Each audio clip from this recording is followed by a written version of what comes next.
Hi, I'm Alison Priestman and I live and work in Stroud, Gloucestershire. I've been running workshops and webinars on erotic charge for the last 10 years or so, and I've really enjoyed the process of supporting practitioners with this highly charged and challenging arena. I often get asked the question, but what do I do with what feels like an impossible situation? This video is an attempt to meet that question. When the erotic enters the therapy room, we can be swept by strong emotions: arousal, disgust, enchantment, love, hate. This is complex, often subtle work, demanding integrity and rigour. On the workshops and webinars that I run, there's this curious mix of excitement, nervousness, fear, but ultimately aliveness that the participants bring to the workshop. And I think it's probably that mix, the sort of edgy, nervous aliveness, is why I keep offering it, because the erotic ultimately is fascinating. It's at the heart of who we are, really. And I also, in my work, I would like to recenter the erotic as being at the heart of counselling and psychotherapy, and not some esoteric special thing that you should go off and get training for and only happens occasionally. I think of the erotic as quite a broad thing, so sensuousness on one end and highly charged erotic on the other. And it feels most useful for me to keep the definition open and flexible and alive, because what happens when we're working with clients, if there is a charge, then it will move between different aspects, one moment sensual and one moment sexual sometimes. And so we need to be on our feet and have a way of viewing this material that's quite broad and inclusive. But to go back to my point about putting it at the heart of counselling and psychotherapy, I say that because what we're doing is offering our clients contact. We're hopefully offering a safe space. We're saying, please come, open up, share your secrets. We're offering intimacy. So one way of redefining psychotherapy is the study of what happens when we offer intimacy. How do our clients respond? How do we respond?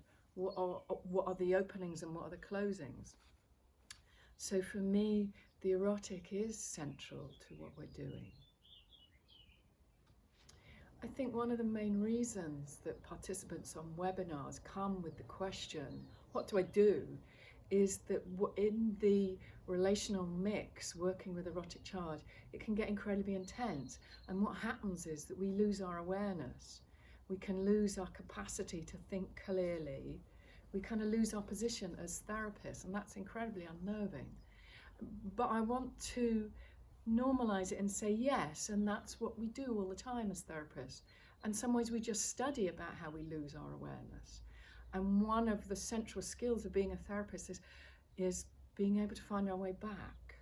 And this curious balance of being in the soup with our clients, whatever that issue is, and having some meta position of being able to watch and kind of make sense and take it to supervision and take it to supervision.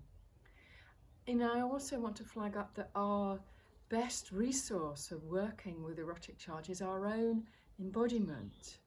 How can we get comfortable enough with our own relation to this material, with our own embodiment, with our own sensuality? How can we notice what gets stirred in us and where does it get stirred in us, and use our embodiment as a ground to find clarity through this work?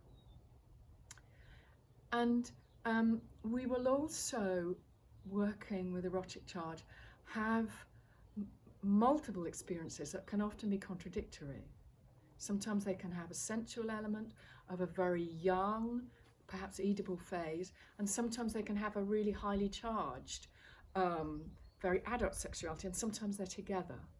So we will often experience fragments and fragments of our client's experience that we need time to be with and make sense, not to rush or jump anywhere. And I feel like through my experience, one of my really big learnings is there's two big reenactments that can happen, both of which are destructive. The obvious reenactment is that we invade our clients in some way and act out a sexual script in some way. And it feels like the literature and our training is quite clear about that. Do not be sexual, and I thoroughly endorse that. But it feels like the opposite enactment easily happens from our fear of enacting being sexual. And the opposite enactment is rejection of our client, of their sexuality, sensuality, a sort of subtle, I'm not going there. And I feel like I've inadvertently played that one out for sure. I think the other really crucial thing is that when we fall into our soup and we fall into the soup and lose our awareness and it gets really intense, it's a mutual enactment that's going on. And our own material is triggered, which makes it incredibly hard. So we're acting out the script for our clients, and they are acting out the script for us, which is where we really need to take it to supervision and give it time and breathe and slow down. Our best resource for working with erotic is our own aliveness. Can we relax into our role as therapists? And can we be comfortable enough with our own sensuality and sexuality? If you'd like to know more about these ideas, I've written an article a few years ago entitled Too Hot to Handle, Working with Erotic Charge. You can find that on my website. And if you want to come on a webinar, check out my website too. Thanks for listening.